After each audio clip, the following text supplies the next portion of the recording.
Hello everyone, this is Sarah's Trivia, and today we're continuing the 12 Tiger Generals of Wu Let's Talk Lore series with episode 6, featuring Chen Wu and Dong Xi.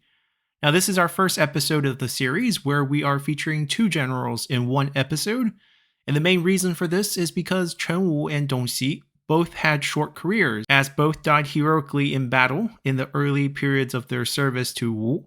So starting off with Chen Wu, we finally have someone who we definitively know their birth year, as Chen Wu was born in the year 177 in the Songzi County of the Lujiang Commandery. And we're certain of this because it was recorded in 194 when Chen Wu had just turned 18. He voluntarily visited Sun Ce in Shouchun to offer his service as a house guest. At the time, Chen Wu stood out not only because of his youth, but also because he was quite tall, measuring in at 186 centimeters, or roughly 6'1". Seeing no reason to turn this young and eager warrior down, Sun Ce accepted Chen Wu into his service, and in this sense, Chen Wu had a head start compared to the likes of Jiang Qin and Zhou Tai, who were just recruited as conscripts for Sun Ce's army around the same period. But despite this head start, Chen Wu's early service did not stand out much, as he would only end up being ranked as a Biebu Sima, or a minor officer, during Sun Ce's reign. It would take until 199, or after Sun Ce had defeated Liu Xun at Lujiang, that we start to see Chen Wu rise to prominence. At the time, along with taking the prize concubines of Da Qiao and Xiao Qiao, Sun Ce also acquired tens of thousands of civilian captives from Lujiang. Amongst them, fighting-age men were selected and conscripted to form a new unit. And like most conscripts from the south, these men were valued for their innate combat experience from growing up in an area plagued with bandits. However, this also meant that these new recruits were often too rowdy and undisciplined for battle. In the end, Sun Ce decided to hand over this unit to Chen Wu to train and to command. And over time, Chen Wu did such a good job that this unit became one of Wu's best fighting forces. And we'll see this after Sun Ce's death, when Sun Quan would rely heavily on Chen Wu and his retinue of skilled Lujiang troops to stabilize his reign. And during this period, Chen Wu was promoted to captain and given command of 5 battalions. In addition to his military talents, Chen Wu was also recorded to have been a kind and generous person who took in a lot of refugees who fled south to join Sun Quan. Now, there are almost no detailed record of Chen Wu's military achievements during the early period of Sun Quan's reign, but we do know that he was quite active and must have participated in many of the campaigns because he would end up being promoted to lieutenant general prior to the year 215. And this year is particularly important because it was the year that Sun Quan will launch his second and most infamous attack against Hefei. In the initial surprise sortie by Zhang Liao and his 800 troops, Sun Quan's main camp was entirely caught off guard, and with Sun Quan's life being threatened, many generals and their retinues jumped in, attempting to stop Zhang Liao's rampage. Amongst them were 1st General Song Qian, Xu Sheng, and Pan Zhang, whose retinues were quickly beaten back. Then Chen Wu stepped in and literally fought to the death, just so Sun Quan could escape to the safety of a nearby hill. And thus in 215, Chen Wu's promising military career ended on the battlefields of Hefei. He would leave behind 2 young sons in Chen Xiu and Chen Biao, who were both given opportunities to serve in the Wu court once they came of age. This was, of course, Sun Quan's way of acknowledging their father's sacrifice, and for once, the second generations did not disappoint here. Chen Wu's eldest son, Chen Xiu, was said to have resembled his father's ferocity on the battlefield, and once he had turned 19, he was given 500 troops for his personal retinue. Unfortunately, he would also end up dying young in 229 due to illness. His younger brother, Chen Biao, ended up actually being a well-known scholar in his younger days, as he was compared to the likes of Zhuge Jin's son, Zhuge Ke, Zhang Zhao's son, Zhang Cheng, and Gu Yong's grandson, Gu Tan, because of their academic talents and legacy to important officials at court. and Sun Quan would assign the four of them to become the attendants for his eldest son and future crown prince Sun Deng.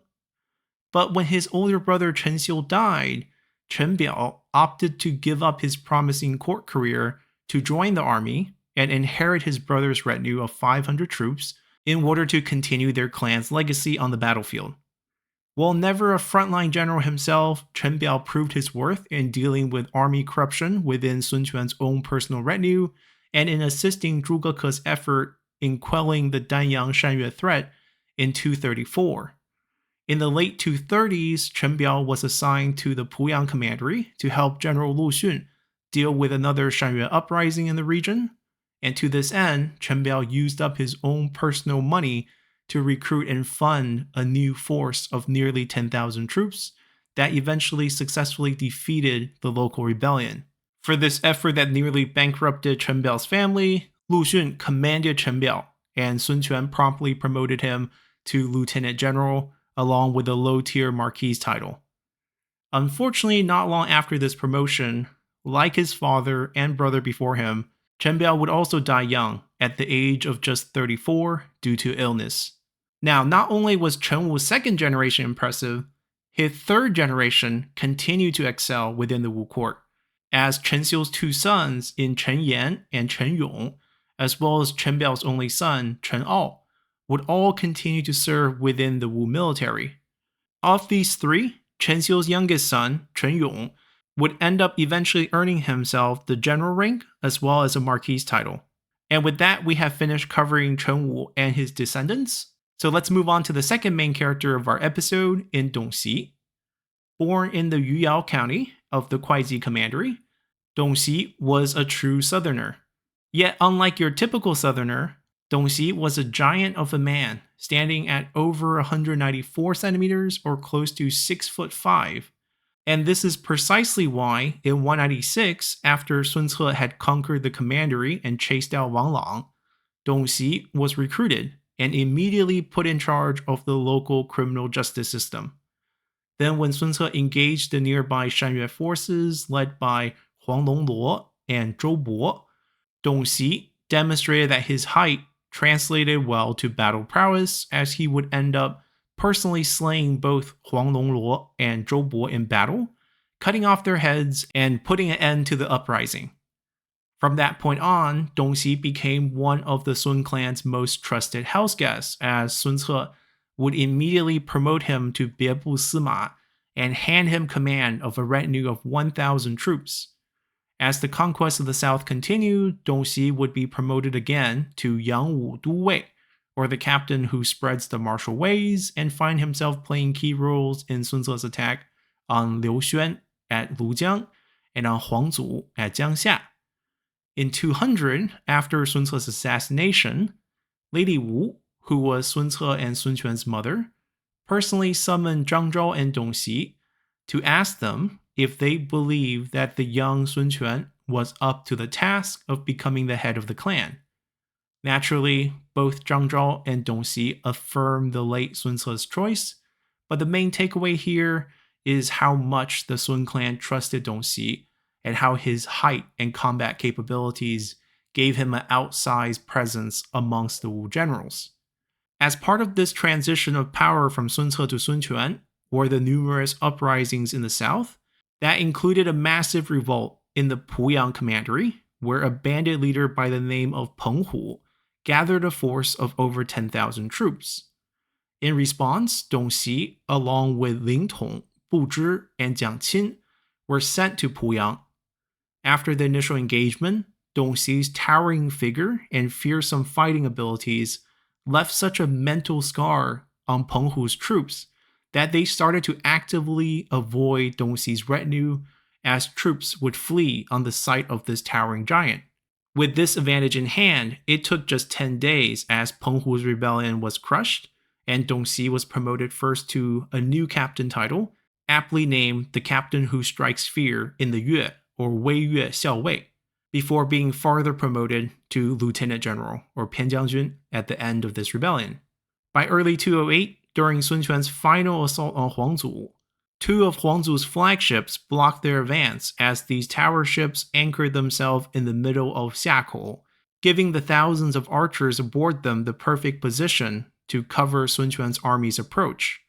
With no other choice, Zhou Yu gave Dongxi and Ling Tong the suicidal task of cutting the thick ropes that held the heavy stones anchoring these two flagships. To achieve this, both Dongxi and Ling Tong selected 100 of their best troops, ordered everyone to wear double armor, and then just braved the arrow storm as they sailed their light crafts close to these massive ships.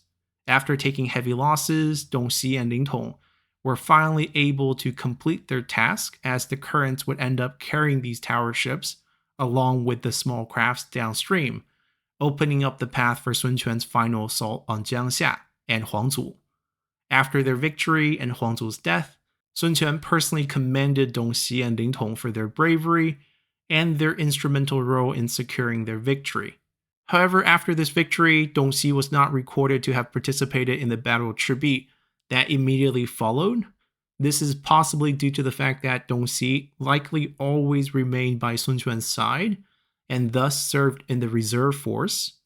The next time Dongxi appears in the records would also be his last, as in the early month of 213, in response to Cao Cao's strike on Ruxukou, Sun Quan personally led the army to reinforce this key port. As part of Sun Quan's reinforcement was Dongxi, who was put in charge of 5 of Sun Quan's best ships, as they were sent ahead as the vanguard force to relieve the siege. But on the journey to Ruxukou, a sudden and violent storm rocked Dongxi's fleet. Understanding the urgency of the situation at Ruxukou, Dongxi ordered the ships to press on, even though many of the sailors advised him to dock and disembark for the time being. Later that night, the winds picked up even more, threatening to topple the ships. As sailors started to abandon ship while also advising Dongxi to do the same, Dongxi stubbornly held firm as he drew out his blade and once again ordered everyone to remain at their stations, for he was not going to let the storm get in the way of his order from Sun Quan. Sadly, the sailors were right, and not long after, the storm capsized Dongxi's ships, bringing an end to Dongxi's service to Wu, as he would go down with the ship literally. Dongxi did not leave behind any heirs, as his story would end with Sun Quan personally attending and mourning at his funeral. And speaking of mourning at funerals, there's one last trivia I want to include here, and that is when Chen Wu had died and Sun Quan was mourning his death after the defeat at Hefei, Sun Quan ended up unilaterally deciding to bury Chen Wu's favorite concubine alive with him as sort of his way of saying thanks to Chen Wu's sacrifice. This was a very unusual move at the time, as live burial of concubines have long been tabooed by this period in the late Han and early Three Kingdoms period. And it would just become another event in Sun Quan's life that later historians would berate. And with that, our episode on Chen Wu and Dongxi comes to a close. Next time when we return, we'll move on to cover the life and career of our 8th Tiger General of Wu in Ganning.